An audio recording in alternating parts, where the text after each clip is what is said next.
What's up, guys? Coach Az back again with a questions for coaches episode where I answer some of the most common questions that I get asked as a martial art instructor of nearly 20 years. Today's question, and this one gets asked to me all the time, is how flexible do I need to be for martial arts? So what should I aim for in my flexibility when it comes to my training? Where's a good point to get to where I can then not focus so heavily on flexibility?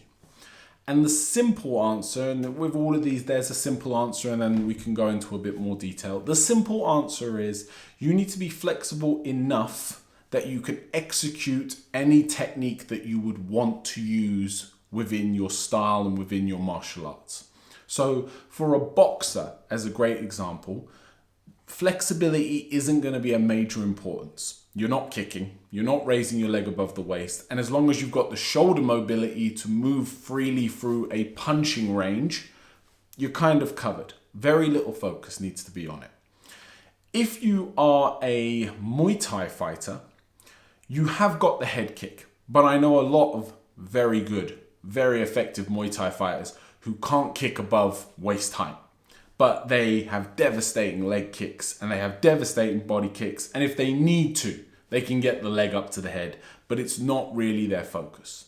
Where you'll see flexibility an awful lot more is in Taekwondo, is in traditional karate, is in Shaolin martial arts, where a lot more emphasis is put on technique and a lot more emphasis is put on these more, let's call it, spectacular techniques such as spinning kicks and jumping kicks and all the rest of it. And in these sports, a high level of flexibility is almost a requirement because you will hit a roadblock where it's not an issue of how much knowledge you have. It's not an issue of how hard you're training and practicing the technique, but it's a literal physical limitation in your flexibility and mobility that doesn't allow you to execute it. You could be a black belt of 20, 30 years, but if you've neglected your stretching and you've neglected your flexibility work, although you might have the knowledge of how to throw a jumping, spinning hook kick to the head, your body is physically incapable. You might be athletic, you might have the ability to jump, the ability to spin, you might know how to aim your leg and extend it out with a hook kick, but you're physically unable to open your hips in the necessary way that when you come through that range of motion that your leg would come up to the head. So you need to be as flexible as you need to be. And I think most people tend to be less flexible than they need to be. If we watch, I like to use the UFC as an example because you get such a wide variety of fighters. The majority of people I see in that, I think, could spend a bit more time on flexibility training because the reason being is that it opens up more options to you. And that's really all it comes down to. It's not about can you get into a box split or can you bring your foot all the way above your head. Really, it's do you have access to all the available tools? Now, you might say, well, I don't need all the tools. Like I've said, there's guys who have got such a mean leg kick that they don't need to kick anybody in the head. That's absolutely fine. But I think martial artists and martial arts in general, it's an ever-evolving and constant exploration of how we can improve ourselves. So if you've got devastating leg kicks and you've got amazing power and speed in your hands, I think there's nothing wrong, and I think it should be promoted to then spend some time and invest some energy in flexibility and mobility. The other thing that should be considered is age. Now, when you're young, I think you should put a lot of work into it young because you can develop a great baseline, which is then far easier to maintain as you get older. If you neglect it for a long period of time and then you come back to it at an older age, you're going to be fighting an uphill battle with it. It's more difficult to gain flexibility as you get older. So if you're watching this and you're younger, teenager, or in your early 20s or coming up on 30, you've got loads of time to develop a good amount of flexibility, whatever that means for your martial arts. We didn't talk about the floor sports such as jiu-jitsu, but we can come back to that in a moment.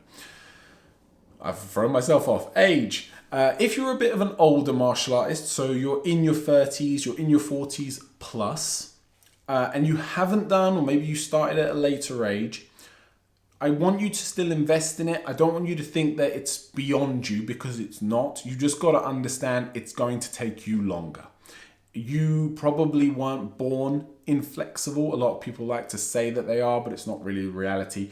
But you've spent your life in a lifestyle that hasn't promoted it or worked on it, and it took a lifetime to become as immobile as you are. And it will take a good portion of the rest of your life to reverse that. It's not going to happen overnight. So don't get frustrated that you do a stretching routine and don't see any progress. Let's just quickly bounce back to floor sports. Jiu-jitsu, you could argue, wouldn't need an awful lot of flexibility. But there's a club that a lot of you who do jiu-jitsu will be familiar with, which is the Planet 10, Eddie Bravo. 10th Planet 10. 10th Planet Jiu-Jitsu, and they implement things like the rubber guard, and basically they take advantage of flexibility and see it as a weapon. And of course, flexibility means that you probably are more able to defend locks and holds, and you're less susceptible to getting into certain positions because you have more ways of effectively worming out of an armbar, for instance. Now, that is a good spring point for the idea of being too flexible. There is most definitely a point of diminishing returns with flexibility training. And that is when you're at the point where your flexibility starts to affect your stability. You're so flexible in your hips, around your knees, around your ankles, that you start suffering from issues of hypermobility, being too mobile. And where this is a problem is with joints that need to move through a safe range of motion. If we take in that armbar example, the idea of an armbar is to hyperextend the elbow joint. So this elbow joint likes to go to here. It has no interest in going beyond this angle. So by applying a lever here and pushing here, we can hyperextend this elbow, causing pain, causing a tap, and of course, eventually causing a break. The issue with people who are hypermobile, and a lot of this is genetic to be fair, is that you can go beyond that range of motion, and often you can do it without any pain. The problem is unlike me, where I would get to here and it would be pain, pain, pain, snap, hypermobility will mean that you will have no pain, no pain, no pain, snap. We don't want snap. We'd much rather pain. Snap means long recovery time, often surgery. And where this really comes into effect is with your knees, with your tendons and ACL, MCL, all of this stuff where stability becomes so important because you're spending a lot of time on one leg. If you're in a sport like Muay Thai, you're being kicked in that leg. And all of this means that if you don't have a strong, stable structure in your knee, you're going to be very susceptible to having damage done to it. What is too flexible? For me, it's anything beyond, let's say, the splits. So if you can get your legs, let's say you're standing, those are your two legs, I'm looking straight at you, and your legs can go like that, I'd say that's as flexible as anyone ever needs to be. And for most people, you're never going to get there. You'll probably be a bit closer to this, and that's fine. This means that when you're standing, you can kick someone in the head who's 6 foot tall. Vast majority of people are getting a head kick, you're in a good place, okay? This is the max. Anything beyond this, so when you start seeing people when they got their feet on chairs and they're sinking their center down below that point, I think here you're entering into dangerous territory. And you'll see it a lot because it's almost a bit of a freak show thing, isn't it? It's very rare to see someone who can lift their leg above their head. It's even rarer to see someone who can go beyond that range of motion. So from a kind of circus point of view and entertainment point of view, you can see it. In terms of functionality, performance, and of course, above all, your own personal health, I think, and you can argue this, I think that that's going too far. However, like I said, I think the majority of people are lacking in flexibility and could give more time to it. So for you, because if you're watching this, you're probably watching it thinking, I'm not flexible enough. How flexible do I need to be? And then of course, how can I get there? regular stretching is the key. And by regular, I mean daily. And by daily, I mean every single day. Doesn't have to be an hour, doesn't have to be half an hour. In fact, I wouldn't even recommend doing it that long. I recommend 10 to 15 minutes on a daily basis. Ideally, after exercise, when your body is warm, supple, and responsive to doing stretching.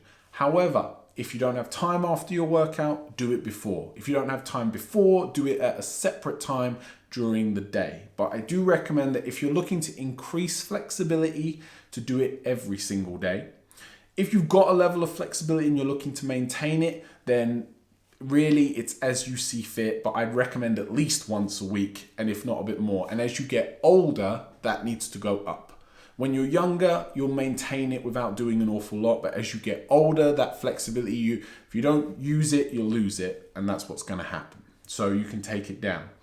You can do a more intensive thing. So for example, if you look at yoga, that's often like a 1 hour stretch. But if you really look at it in terms of what muscles are being stretched, it tends to be a whole body experience. So although you're stretching your legs, that might only be 15 to 20 minutes of the whole routine. And then you're doing your back and your chest and your shoulders and all the rest of it. If we're talking about a focused routine, in particular for developing our leg flexibility, 10 to 15 minutes is all you need. Keep it simple. So think of the motions that you want to move in. Generally speaking, again, if my two legs and I'm standing facing at you, I want to get quite flexible this way, but I also want to be quite flexible this way and this way. So just think of the range of motion of your hips. Can I open my legs out sideways? Can I bring one leg forward and one leg backwards? And can I do that the opposite way? Effectively, box splits and front splits on both sides. If you've got that, that's what I would focus on. So take those primary movements and then do a little research, watch some videos on some exercises and stretches that will support those positions. Don't overstretch, don't hurt yourself, don't do yourself any damage, but work on it because it's going to open up more variety of techniques and weapons for you to use when you train. So guys, I hope that's helpful. If you'd like to ask us a question, drop it down in the comments below and I'll get back to you as soon as possible, and I'll see you on the next one. Us.